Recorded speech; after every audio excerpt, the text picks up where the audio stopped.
Let A and B be sets such that, so ಪ್ರಶ್ನೆ ಏನು ಕೇಳ್ತಾ ಇದೆ ಅಂತ ಹೇಳಿದ್ರೆ F of A comma B which is equal to B comma A where the function is mapping the Cartesian product of A and B to B and A ಅಂತ ಹೇಳ್ತು ಅಂದರೆ example ಕೊಡ್ತೀನಿ ನೋಡಿ. ಎಫ್ ಆಫ್ ಒನ್ ಕಾಮ ಒಂದು ಮರ ಅಂತ ತಗೊಳ್ಳೋಣ, ಸರಿನಾ. ಔಟ್ಪುಟ್ ಏನು ಬರುತ್ತೆ ಅಂತ ಹೇಳಿದ್ರೆ ಮರ ಕಾಮ 1 ಅಂತ ಹೇಳಿ ಬರುತ್ತೆ. ಆಯ್ತಾ ಹುಡುಗರ? ಮತ್ತೊಂದು ರೀತಿಯಲ್ಲಿ ನೋಡ್ತೀನಿ ನೋಡಿ. So Cartesian product between set 1 set 2 ಹೇಗೆ ಕಾಣುತ್ತೆ ಜನರಲ್ ಆಗಿ?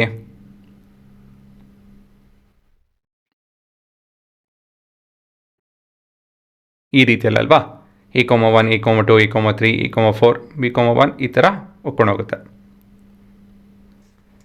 ಇವಾಗ ಇಲ್ಲಿ ಏನು ಹೇಳ್ತಾ ಇದ್ದಾರೆ ಅಂತ ಹೇಳಿದ್ರೆ we have a Cartesian product between set 1 and set 2 with the order pair flipped ಅಂತ ಹೇಳಿ. ಇದು ನಿಮ್ಮ ಔಟ್ಪುಟ್ ಆರ್ಡರ್ ಪೇರ್ 1 ಕಾಮ ಎ 2 ಕಾಮ ಎ 3 ಕಾಮ ಎ, ಸೊ ಫ್ಲಿಪ್ ಆಗಿದೆ. ಆ ಥರ ಇನ್ಪುಟ್ ಕೊಡ್ತು ಅಂತ ಹೇಳಿದ್ರೆ ಈ ಥರ ಔಟ್ಪುಟ್ ಬರುತ್ತೆ ಅಂತ ಹೇಳಿ. ಸರಿನಾ ಹುಡುಗರ? ಸೊ ಇದು ನಿಮ್ಮ ಪ್ರಶ್ನೆ. ಸೊ ಇದನ್ನು ನಾವು 1 1 ಮತ್ತು ಆನ್ 2 ಅಂತೆಲ್ಲ ಹೇಳಿ ಪ್ರೂವ್ ಮಾಡಬೇಕು. ಸೊ 1 1. ಸೊ ಮೊದಲನೇದಾಗಿ will consider 2 input values which is part of your A cross B such that f of A comma B is equal to f of D comma E ಅಂತ ಹೇಳಿದ್ರೆ they pointing to the same output.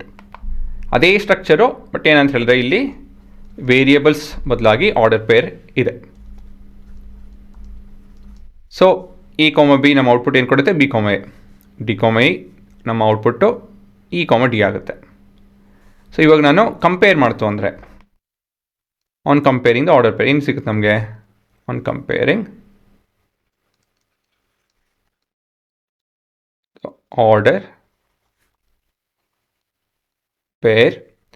So ಮೊದಲೇ element compare ಮಾಡ್ತಾಯಿದ್ದೀನಿ. So b is equal to E.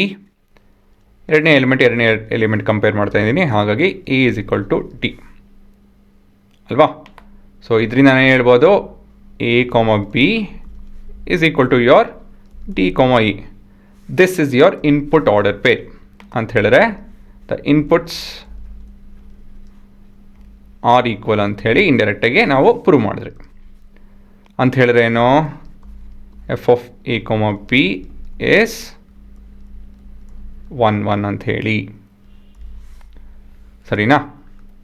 Next ಇವಾಗ on to ಅಲ್ಲ ಇದೇ ರೀತಿಯಲ್ಲಿ ಒಂದಷ್ಟು ವಿಷಯ ಬರೆದು ನೋಡಿಸ್ಬೇಕಾಗುತ್ತೆ.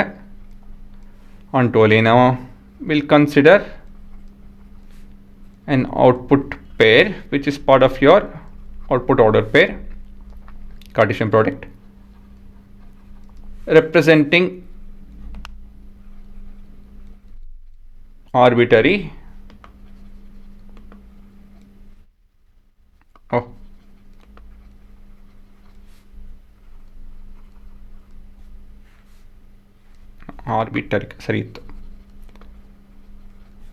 arbitrary values at the codomain.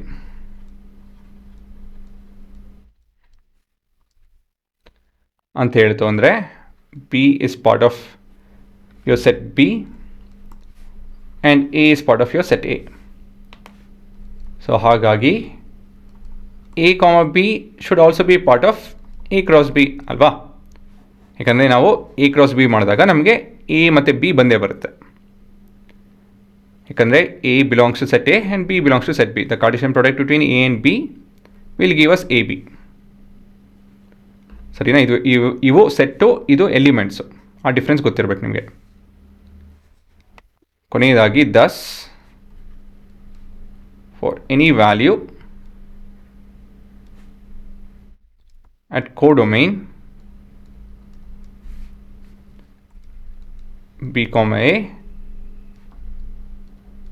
we have a value at the domain which is a comma b, such that f of a comma b is equal to b comma a ಅಂತ ಹೇಳ್ತು ಅಂದರೆ F of A comma B is on to ಅಂತ ಹೇಳಿ. ಸರಿನಾ? ನಾವು ಯಾವುದೇ ಒಂದು output value ಬೇಕು ಅಂತ ಹೇಳಿದ್ರೆ ಅದಕ್ಕೆ ಇನ್ಪುಟ್ ವ್ಯಾಲ್ಯೂ ಇದೆ ಅಂಥೇಳಿ ಹುಡುಕಿದ್ರೆ ಅಷ್ಟೇ. ಹಾಗಾಗಿ F of A comma B is bijective. Hence proved. So ಇದೆ ನಿಮ್ಮ ಉತ್ತರ.